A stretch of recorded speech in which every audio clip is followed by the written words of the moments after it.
A beautiful disaster. Ito ang bansag sa crater lake ng Mount Pinatubo. Isang sakuna na nangyari mahigit 2 dekada na ang nakakaraan. At hindi ko akalain na ang isang nakakakilabot na pangyayari sa nakaraan ay makakapagbigay ng di malilimutang kagalakan sa hinaharap.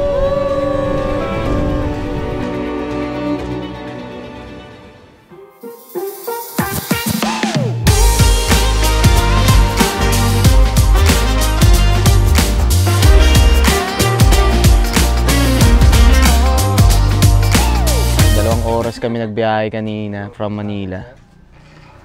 Ngayon, waiting kami sa mga documents na need para sa pag-akyat. So, maya-maya, akyat na kami. Bro Elvin. Yan, si Bro June. Sama aking wifey. Punta kami sa Mount Pinatubo. Mount na tumubo, kaya tinatawag na tubo. Ito ang aming only girl. Huwag mo akong ano dyan, idamay. Kaka 18th birthday nga lang. Yan ang gusto ko sa'yo, Webs eh. Yan, si Bro June. Bro June, pasa kami, Bro Welbs. Aking Malilobs. 6 o'clock na. Start na yung aming tour.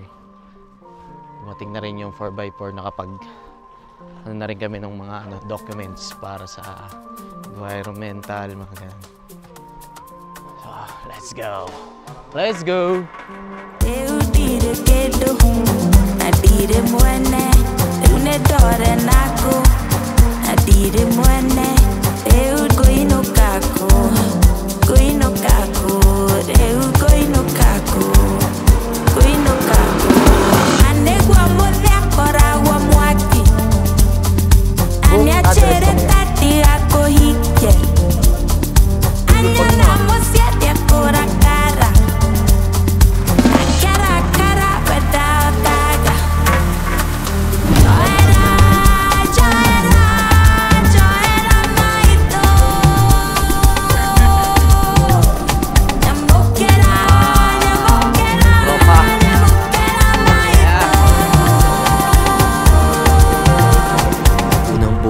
Sa amin, mapapawaw ka na agad sa kakaibang feelings ng dating dinaanan ng lahar.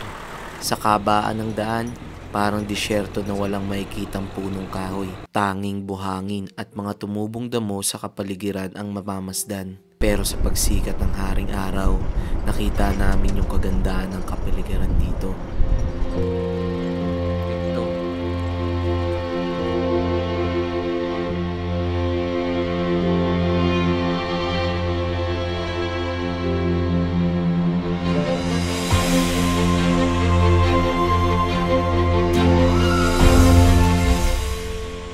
Maalis ang bakas ng ngiti sa aming mga muka dahil sa unang pagkakataon tumambad sa amin ng kagilagilalas na kagandahan na likha ng mga nagdaang asupre dito sa daan.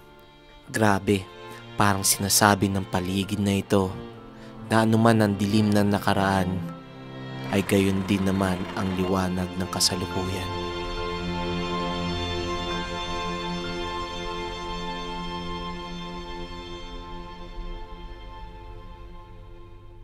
Pagkatapos ng kalahating oras sa biyahe, narating namin ang tinatawag na Toblerone.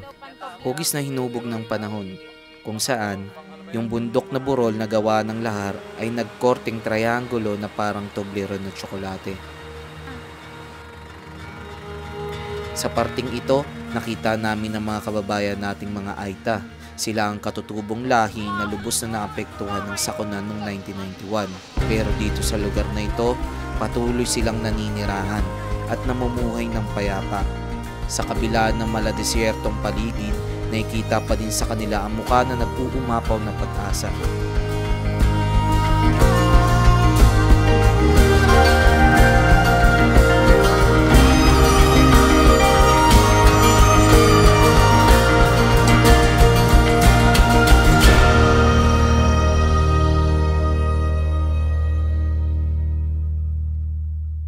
Matapos ulit ang kalahating oras, narating na namin ang jump off, kung saan magsisimula na ang aming paglalakad. Start trekking na kami, guys!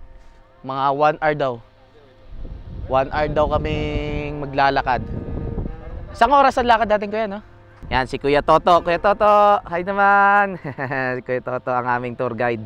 Dito na nag-i-stay yung ano, yung mga 4x4. Yan. Yan, kasi hindi na sila makakapasok dun sa lalakaran papuntang crater. So, yung mga driver ng 4x4, yun sila. Yun, nandun sa dulo. Yan. Sisiga sila dun, papainit. Dahil malamig. Hindi kami aware na ganito palang ano nito, ang panahon dito. Talagang mababasa ang mga paa at mabuhangin ang lalakaran. Sa kalagitnaan, makikita ang kabahayan ng mga katutubong Aita. Dito makakabili ka ng mga pagkain at inumin, kaya masasabi na nating medyo commercialized na yung paligid.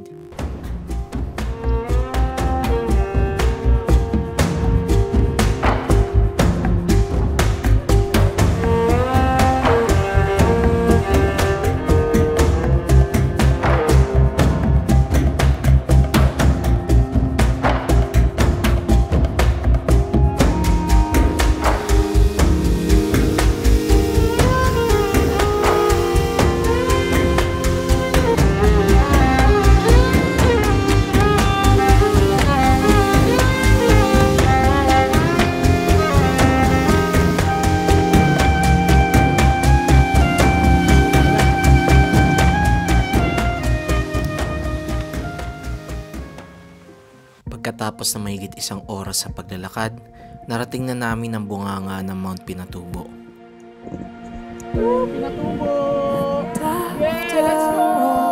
Habang pinagmamasdan ang malaparaisong ito, di maalis ang saya sa aming muka. Hudyat na ang pagod na pinuhunan namin ay tinumbasan ng lubos na kaligayahan. Yan yung crater ng Pinatubo. Yan, sabi nila, dati nung bulkan pa to, 1991, yan, talaga mukhang bulkan talaga siya. After sumabog ng bulkan, lumubog yung lupa, tinakpan niya yung pinaka-crater ng bulkan siya. So ngayon, yung mga nakikita natin yan, tubig ulan daw yan. Diyan daw naiipon yung tubig ulan. So kaya siya tinawag na lake na ngayon, hindi na siya volcano. So ito yung pinaka-second largest eruption raw na nangyari sa buong mundo. Marahil ang trahedya ng nakaraan ay may nais sabihin sa ating lahat. Ano man ang mga pagsubok na ating nararanasan, kaagapay natin ng Diyos. Sa kabila ng suliranin, nananatiling tapat ang salita ng Diyos. Sabi sa 1 Thessalonians 3:33, sinabi ng Panginoong Hesus, sinabi ko to sa inyo, upang kayo magkaroon ng kapayapaan sa pakikipag-isa sa akin. Magdaranas kayo ng kapighatian sa mundong ito, ngunit tibayan ninyo ang inyong loob. Napagtagumpayan ko na ang sanlibutan. Tunay nga kung pinanghahawakan natin ang salita ng Diyos, patuloy tayong mamumuhay ng masaya. At ito ang larawan ng Mount Pinatubo. Ang dating kakilakilabot na pangyayari, ngayon ay isang larawan ng pag-asa. Sa kabila ng kalunos-lunos ng mga problema, mga suliranin na ating nararanasan, ang kagandahan nito ay magiging testimonya kung gaano kabuti ang Diyos sa lahat ng tao.